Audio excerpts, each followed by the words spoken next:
이사야 5장 18절에서 30절까지 말씀을 살펴보도록 하겠습니다.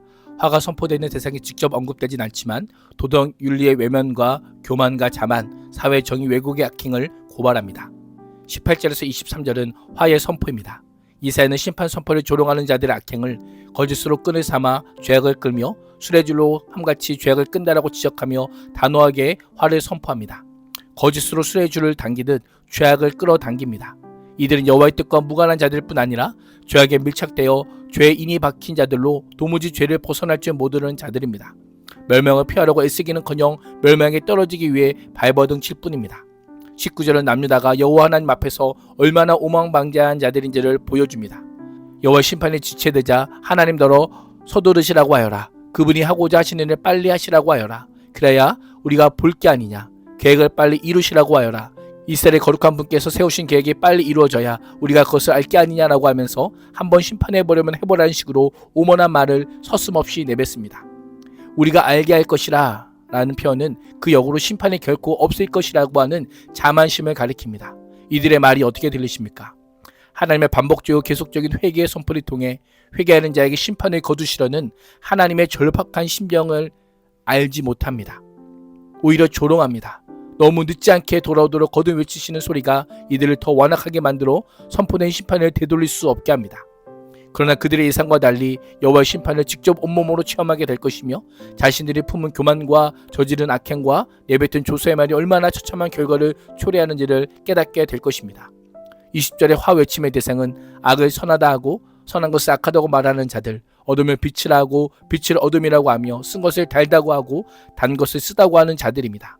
그들은 선과 악의 경계를 허물어뜨릴 뿐 아니라 이사야 선지자가 계속 선포했던 공의와 정의가 사라지게 했습니다. 전도된 가치관에 따라 삶을 살게 된 결과 재난과 심판의 고통뿐임을 알려줍니다. 이어서 이사야는 여호와를 경외하는 것이 진정한 지혜임을 인정하지 않고 스스로 지혜롭다 하며 스스로 명철하다고 생각하는 자들 향해 화를 선포합니다. 자기 눈에는 지혜롭다는 표현은 자기 속에는 옳은 도로 행했던 사사시대를 떠올리게 합니다. 지혜는 여호와 하나님으로부터 오는 은사입니다. 여호와를 경외하는 자에게 하나님께서 지혜를 주시며 인간은 하나님의 말씀을 절대 기준으로 하여 살 때 파멸의 길에서 벗어날 수 없음을 알려주고 있습니다. 22절은 포도주쯤은 말로 마시고 온갖 독한 술을 섞어 마시고도 끄떡도 하지 않는 자들에게 화가 있음을 선포합니다. 용감하면한 매우 힘이 센 모습을 나타내며 당시 사람들의 술에 찌들어 폭주를 일삼았음을 가리킵니다.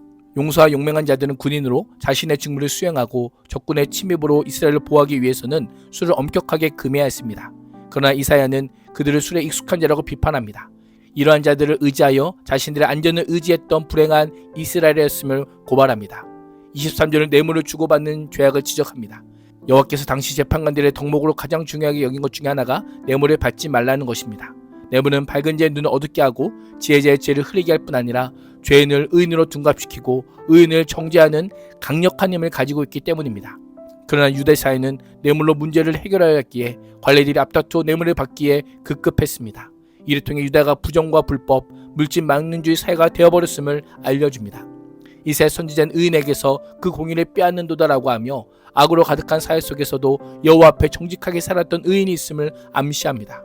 그러나 의인들이 인정받기는커녕 오히려 불의한 자들에게 협박과 위협은 물론 핍박을 당하고 의를 버리고 압력을 당했음을 알려줍니다. 24절과 25절은 심판의 필연성입니다. 남유다의 신앙과 도덕적 타락을 언급한 이후 하나님의 공의로운 심판이 예언됩니다. 이로 말미암아라고 한 표현은 인간관계를 나타내는 접속사로 유다서의 만연한 악의 결과로 발생하는 응보적 성격의 심판임을 분명히 선언합니다. 지푸라기가 불길에 휩싸이는 모습과 마른 풀이 불꽃에 타들어가는 모습은 이스라엘에게 닥칠 상황을 묘사합니다. 마른 풀이 불 속에 떨어지면 불꽃이 그루터기를 삼키는 것보다 더 빨리 확실하게 소멸될 것입니다. 불의 이미지를 사용한 주기법을 통해 남유다의 임할 심판의 철저함과 맹렬함을 강조합니다. 24절의 하반절은 두 가지 주기의 의미를 알려줍니다. 이사야 선지자는 그들의 뿌리가 썩는다고 예언합니다. 여호와의 심판이 뿌리를 썩게 하면 뿌리에서 한 가지가 나오는 구원의 희망은 사라져 버릴 것입니다.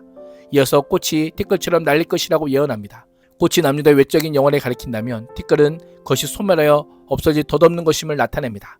지금은 남유다가 사치하고 풍요로운 삶을 누리고 있지만 하나님의 심판으로 인해 금방 시들어버리고 티끌처럼 날려가 흔적조차 없어질 것임을 예언합니다. 하나님께서 이처럼 심판하신 이유가 무엇일까요? 두 가지 이유입니다. 첫째, 만군의 여호와 율법을 버렸기 때문입니다. 율법은 가르침이란 뜻으로 여호와께서 유다 백성들이 거룩한 백성으로 살도록 구별하기 위해 가르치신 모든 말씀을 가리킵니다. 그러나 유다는 그것을 업신 여겼습니다. 버리다는 업신 여기고 매우 경멸하여 내다 버리는 것을 가리킵니다. 이미 그들은 여호와의 말씀이 없는 것처럼 취급하고 버려 더 이상 마음에 두지 않았던 것입니다. 둘째, 이스라엘의 거룩하신 이의 말씀을 멸시하였기 때문입니다. 말씀이란 율법처럼 기록된 말씀이 아닌 선지자의 입을 통해 직접적으로 증거된 교훈을 가리킵니다. 유다의 백성은 여호와의 거룩한 뜻을 선포하는 선지자들까지 핍박하고 그 말을 멸시하는 죄를 저질렀던 것입니다. 그들이 업신여기고 멸시한 말씀은 선지자 말씀이 아닌 하나님의 말씀이요 하나님의 존재와 성품과 뜻과 계획입니다. 율법과 선지자를 통해 전해진 하나님의 말씀을 멸시한 것은 곧 하나님을 멸시한 것이라 할 수 있습니다. 이를 통해 하나님을 대적하는 자를 심판하시는 것은 당연한 것임을 알려줍니다. 먼저 하나님께서 자기 백성에게 노를 바라십니다. 노를 바라다란 문자적으로 코가 불탔다란 의미로 여호와의 진노가 코에 불이 붙은 것처럼 타오르고 있음을 강조합니다. 그들의 손에 들어 그들을 치시기까지 합니다. 손은 여호와의 손이라는 의미로 하나님의 권능을 상징하여 여호와께서 그의 권능으로 백성을 쳐서 죽일 것이라고 합니다. 하나님의 심판이 얼마나 강력한지 산을 진동시킬 정도입니다. 이러한 묘사는 장차 유다를 침공하는 병사들의 발소리와 말발굽 소리를 가리킵니다. 그 결과는 참혹합니다. 죽은 자들은 장사되지 못하며 길가에 널브러져 있고 시체 위에 시체가 쌓여 더미를 이룰 것입니다. 그럼에도 하나님께서 진노를 풀지 않으시고 심판을 계속하시려고 여전히 손에 들고 계십니다. 이를 통해 하나님의 공의로운 심판이 계속됨을 알려줍니다. 26절 30절은 강한 군대에 의한 심판입니다. 하나님께서 남자를 심판하시기 위해 이방 세력을 소집하십니다. 여호와께 손을 활짝 펴신 상태에서 계속하여 공격의 깃발을 올리시고 먼 곳의 민족들을 부르시고 강하고 무서운 군대를 땅끝에서 불러오십니다. 여호와의 소집에 응하여 이방 세력들이 마치 굶주린 사자가 먹잇감을 발견하고 재빨리 달려들어 물어뜯듯이 유다를 먹어치우기 위해 단숨에 달려듭니다. 여호와의 명령에 따라 달려오는 군대는 먼 거리 원정임에도 불구하고 아무도 지쳐있거나 비틀리는 거리는 사람이 없습니다. 졸거나 잠자는 사람도 없고 허리띠가 풀리거나 신발끈이 끊어진 사람도 없습니다. 전쟁에 임하는 자세가 전혀 흐트러짐이 없던 것입니다. 그들의 화살은 예리하게 날이 서 있고 모든 활시에는 쏠 준비가 되어 있습니다. 달리는 말발굽은 부싯돌처럼 보이고 병거 박히는 회오리 바람같이 구르며 거침없이 내달립니다. 군대의 함성은 암사자의 포효와 같고 그 함소리는 새끼 사자의 으르렁거림과 같습니다. 함성을 지르며 공격하는 이들의 손아귀에서 그 누구도 벗어나지 못합니다. 바로 그날에 여호와께서 먼 곳에서 불러오신 군대가 성난 파도같이 백성을 덮칩니다. 그날은 빛마저 구름에 가려 어두워지고 땅에는 오직 흑암과 고난뿐입니다. 침략군의 공격을 피해 몸을 숨길 곳은 어디에도 없습니다. 어느 누구도 먼 곳에서 올라오는 중무장한 군대의 공격에서 목숨을 구할 수 없습니다.